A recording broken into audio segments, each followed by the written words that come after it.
Welcome back to my YouTube channel. My name is Noah, and in today's video I would like to show and explain to you why taking all of your extra income and putting it into a savings account is likely going to be a big waste of time. I would like to make today's video short and sweet, so let's get right into the example.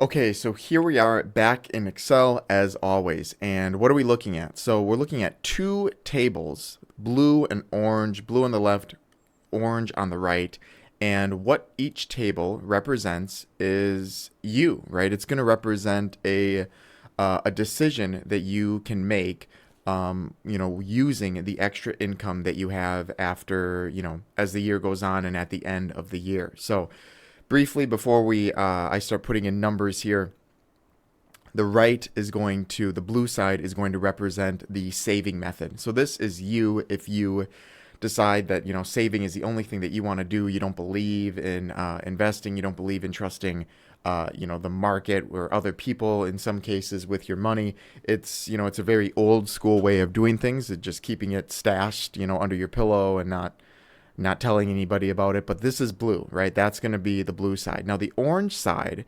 is if maybe you've seen, one of my previous videos, or you've seen other, investing videos or finance videos, or you've read something online, but it's basically if you want a little bit of variety in your finances, right? So it accounts for saving right here, as well as investing. So it allows for, like I said, a little bit of variety with your leftover income.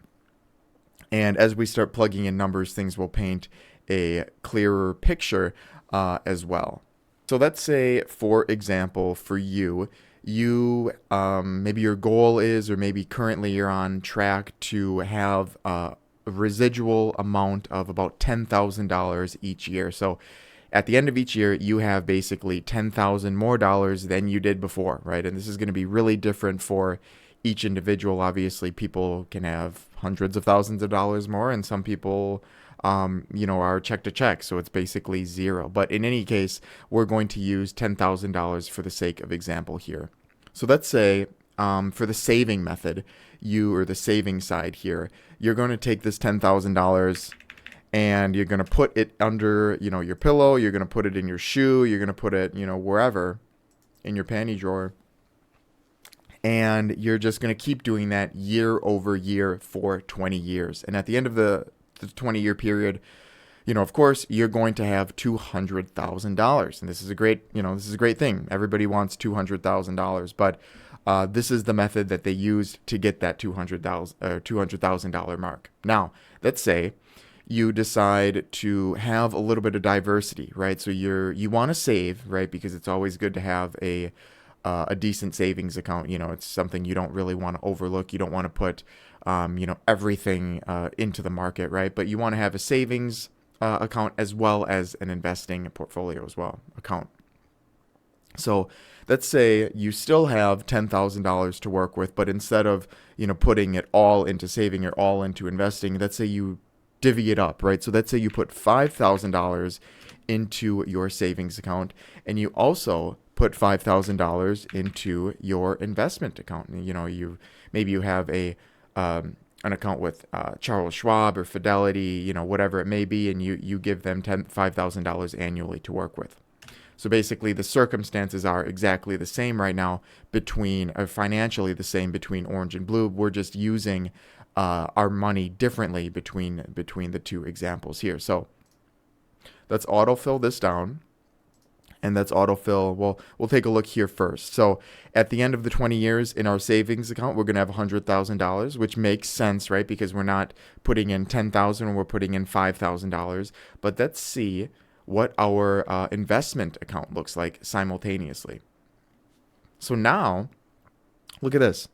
$194,000, almost $195,000 that would be accumulated over time in this investment account. Now you're probably maybe wondering, well, how does that happen, right? And in this example, we're assuming that the returns on our investment account are 6%. Now, this is it's very subjective, right? It depends on what investments you're investing in, and there's too many different factors to talk about in this video. But 6% is more so for just example. It's a very conservative return rate in the grander market, but for this example, it works pretty well to illustrate that when we divvied out our leftover income here, right? We did half of it into our savings account, which is great, and then half into investing. At the end of the 20-year period, we have $295,000, almost $300,000, compared to the $200,000 that we would have if we just threw all of our money into an investment account or into a savings account. Pardon me. And that's a huge difference, right? And that the numbers here might be reflected differently. The amount that we see from our investments could be far more than $194,000. The returns could be 10%. And if the returns were 10%, look at what happens. I mean, this is crazy, right? If they were consistently 10%, which is not always the case, but if they were, our total amount would be more than double of what we have in our savings account. Notice our savings account on the orange side here doesn't change, right? It's still going to be $100,000 at the end of 20 years. But look at our investment account at the end of 20 years, $315,000 potentially, right? And so, but that is that's nice to see, but let's stick with 6% just to be very conservative. But you can see clearly an extra $94,000 by having a little bit of diversity where we put our extra money. Now, there is a good point to be made here, right? Maybe you're in the boat where you're saying, well, Noah, I don't like the idea of investing. I don't really want other people managing my money. So be it.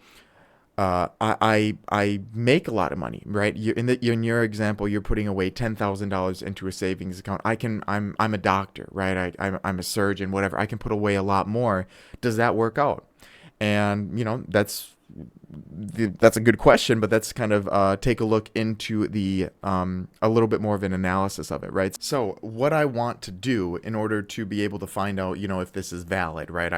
Someone who makes a lot of money, maybe they don't need to invest, right? They don't need to really put their money into the market. They can just save and be good. So let's find an example here. And what I did was I went online and I looked up a few different, very high-paying careers. These are some of the most high-paying careers, in existence, right, currently, as at least being an employee, right? So let's use this one right here. Plastic surgeon, $500,000 pre-tax. Now, for this example, we're not going to consider any kind of deductions or, anything like that. Let's just say this example is single, no family, doesn't contribute to a 401k, doesn't contribute to anything else that would give him deductions. So him or her, right, in this case. But let's assume that that is the case. So their annual take-home income, assuming that they lived here in Austin, would be $336,000. And from this, right, we need to deduct living expenses, right? So let's say their take-home is $336,000. They live pretty humbly for being, for having that much money. They do have loan repayments though, right? For medical school, maybe they have a car and, all the other expenses that go along with, with that career, whatever it may be. Let's say conservatively, their expenses are $136,000 annually. So now that would mean that their take home is $200,000 take home. So let's say with this money, they are in this boat where they say, I don't want to invest. I make plenty of money. I'm rich, right? I can just save it and I'll be good, which there are, I actually do know some physicians that are in this position, right? Where they have a pretty high salary. So they don't really play around too much with investing. They kind of just save it. So let's start putting some numbers in here. Let's put $200,000 right here. And this is the amount that they can save on an annual basis. And let's say they do this for 20 years. consecutively, right? Nothing happens as far as expenses go. Everything's kind of lumped up into that $136,000. And at the end of the 20-year period, they are left with, or they are at $4 million, which is huge, right? This is what people would dream about having in retirement, and this is just 20 years into their career. And this is great, right? They have, all of this money, all of the prestige of being, a doctor, right? And all of this money after just 20 years. But what's the issue with this, right? The issue is that this just doesn't apply to anybody, right? If you were to go out in public and pick and choose who this applies to, you would be picking at, you wouldn't be picking at anything, because essentially in the grand scheme of things, no one to a significant value fits into this category. Sure, you might find them in specific areas, but generally speaking, if you are in this category, why are you watching my videos in the first place, right? So we can clearly see that if you're not in this category, right, if you're not in this huge income category, you really need to have a little bit of diversity with your extra money, right? You need to be smart about it. It's still good to have a savings account for different expenses that come up, right? A house, a car, medical, vacations, all of that kind of stuff, of course. But you need to put your other money, the other leftover amount of money, to work, right? You need it to work for you and start accumulating a little bit of returns on it. So in the long run, you're left with more than what you would have just saving your money, which we saw in the very first example. And there you have it. Now you know why putting all of your extra income into a single savings account and nothing else is going to cost you tens of thousands, if not hundreds of thousands of dollars in the long run, and will also prevent you from reaching your financial aspirations. As always, if you have any questions for me personally, or if you want to take a look at the services that I can provide to you, I've left my email and a link to my company website in the description box below. Thank you again for your time today, and happy financing.